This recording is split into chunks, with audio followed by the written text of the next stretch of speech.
তো বন্ধুরা সবাই কেমন আছো? আজকে চলে এলাম আবার একটা ভিডিও নিয়ে। আজকের ভিডিওটা হচ্ছে গাড়ি ফেঁসে যাওয়ার ভিডিও। এই যে আমি যে রাস্তাতে গাড়ি খালি করতে গিয়েছিলাম, কি যে রাস্তা, এত সরু রাস্তা, সেম 18 চাকা, খুব ঘুরছে না, খুব কষ্ট হয়েছে। আর টার্নিংয়ের শেষ নেই, এত শর্ট রাস্তা।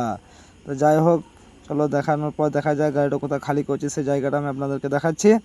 এই যে ব্যালেন্সগুলো পড়ে আছে এইখানে মেন রোডে দাঁড়িয়ে, মেন রোড তো বলা যাবে না, কাঁচা রোডে দাঁড়িয়ে গাড়িটা খালি হইলো। তারপর গাড়িটা ঘোরাতে যে আমার গাড়িটা ফেঁসে গিয়েছিলো। এই যে দেখো কি অবস্থার মধ্যে গাড়িটা ছিল। যদি আজ জেসিবি না থাকতো তাহলে আমি প্রচুর পেরেশানের মধ্যে পড়ে যেতাম।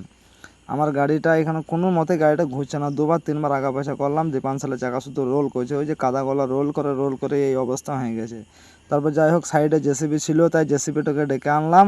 তো জেসিবির ভাইকে বললাম যে ভাই তুমি গাড়িটাকে আস্তে করে টানবে, যেন গাড়ির মধ্যে কোনো স্ক্র্যাচ বা দাগ না পড়ে।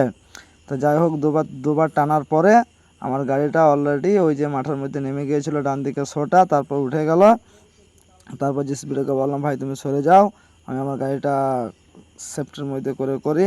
জেসিবি বলছে আমি আরখানে ঠেলে দেবো। না ভাই, তোমাকে আর ঠেলতে হবে না, তুমি যাই ঠেললে এতেই তোমাকে অসংখ্য ধন্যবাদ। কিন্তু জেসিবিটা না থাকলে আমার গাড়িটা আজকে উঠছে না, অনেক টাকার খরচার মধ্যে আমি পড়ে যেতাম। যাই হোক, ফাইনালি গাড়িটা আমার যে মাঠের মধ্যে নেমে গিয়েছিল ডান দিকে চাকাটা, সেখান থেকে উঠে গেল। মাঠে নেমে যাওয়ার কারণ একটাই, যে গাড়িটা আমি এল কাটিং প্রায় হয়ে গিয়েছিল, কিন্তু গাড়িটা আমি ঘোরাতে গেলাম আর এদিকে যে ভন্না মাটি, নরম মাটি, সেই মাটিতে টেনে নিয়েছিল। এই যে দেখতে পাচ্ছ জাউনালা মাটি। যাই হোক, ফাইনালি গাড়িটা আমার সেখান থেকে উঠে গেল। উঠে যাওয়ার পর যে আমি আবার ইজিলিভাবে পেরোবো, তাও আর পেরে হচ্ছে না, যে ব্যালেন্সগুলো পড়ে আছে। এবারে কী করা যায়, সেই ব্যালেন্সের ওপরেই গাড়ি চাপিয়ে আমাকে পার করতে হয়েছে। ম্যানেজার বলছে ব্যালেন্সের ওপর থেকে গাড়িটা পার করে নিয়ে যাও, কিন্তু না পার করলে কিছু করার নাই, যেহেতু আমাকে তো আবার টিপ ধরতে যেতে হবে। আর এই যে রাস্তা দেখতে পাচ্ছ, কোন রাস্তার মধ্যে লোড গাড়িটা নিয়ে গিয়েছিলাম, খুব রিস্কের মধ্যে যে খালি করলাম। খালি করার পর এই যে এই ব্যালেন্সের ওপর দিয়ে গাড়িটাকে আমাকে চাপিয়ে পার করতে হলো, কিন্তু প্রচুর ময়াও লাগলো বন্ধুরা। নতুন নতুন টায়ার যদি কেটে যায় বিরাট ক্ষতির মধ্যে পড়ে যাব। আর ম্যানেজার বারবার বলছে গাড়িটা সাইড করে, অন্য আর একটা গাড়ি ঢুকবে। তারপর আমি কী করলাম, না চারে কিছু করার নাই, সে ব্যালেন্সের ওপর দিয়েই মডমডিনে চাপিয়ে নিয়ে গেলাম, কিন্তু ময়াও লাগছিলো যদি টায়ারে কাট হয়ে যায়, কষ্ট আমারই। যাই হোক বন্ধুরা, সে আজরাইল জায়গা থেকে চলে এলাম মেন রোডে। মেন রোডে এসে দেখো মেন রোডের অবস্থা। মেন রোড বললে এটা হচ্ছে 10 ঘরা টু জামালপুর রোড।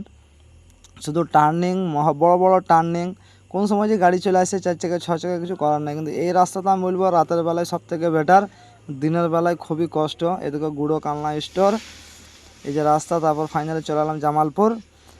এই যে এটা হচ্ছে জামালপুরের 3 মাথা, বাঁ দিকে চলে গিয়েছে জামালপুর হয়ে সগড়ায়, আর ডান দিকে আমি মশাগ্রাম হয়ে চলে যাব ফুল মেনে। কিন্তু যাই হোক, তারপর আমি চলে এলাম মশাগ্রামে। আমি আর আমার বন্ধুগুলো মিলে কী করলাম না, একটু নাস্তা পানি করে নিলাম। এই যে দেখতে পাচ্ছেন দুটো বন্ধু আছে, আরও আমার হেল্পারটাও খাওয়া দাওয়ার খেয়ে গাড়িতে চলে গিয়েছে। খাবার খাওয়া হয়ে গেল, খাবার খাওয়ার পর ফাইনালি আমরা চলে এলাম মেন রোডে। তারপর এই যে দেখতে পাচ্ছি এটা আমার গাড়ি, কিন্তু গাড়িটাকে আজকে খুব ময়া লাগলো, খুব আদর করছিলাম গাড়িটাকে নিয়ে। কিন্তু যেহেতু গাড়িটা যেভাবে ফেঁসে গিয়েছিলো, আমি তো ভাবলাম গাড়িটা মনে হয় আর উঠবেই না সেই কাদা থেকে। তারপর মেন রোডে আসার পর দেখলাম না, গাড়ি আমার ওকে আছে, আল্লাহ যা করে বেশ ভালোই করে। নিশ্চয়ই কোনো ভালো কাজ করেছিলাম, তাই আল্লাহ রব্বুল আলামিন কী করলেন, আমাকে বড় বিপদ থেকে বাঁচিয়ে নিল। এই জন্য আল্লাহর কাছে শুকরিয়া আদায় করে আলহামদুলিল্লাহ। এই ভিডিওটা এখান থেকেই দেখা হবে পরের ভিডিওতে।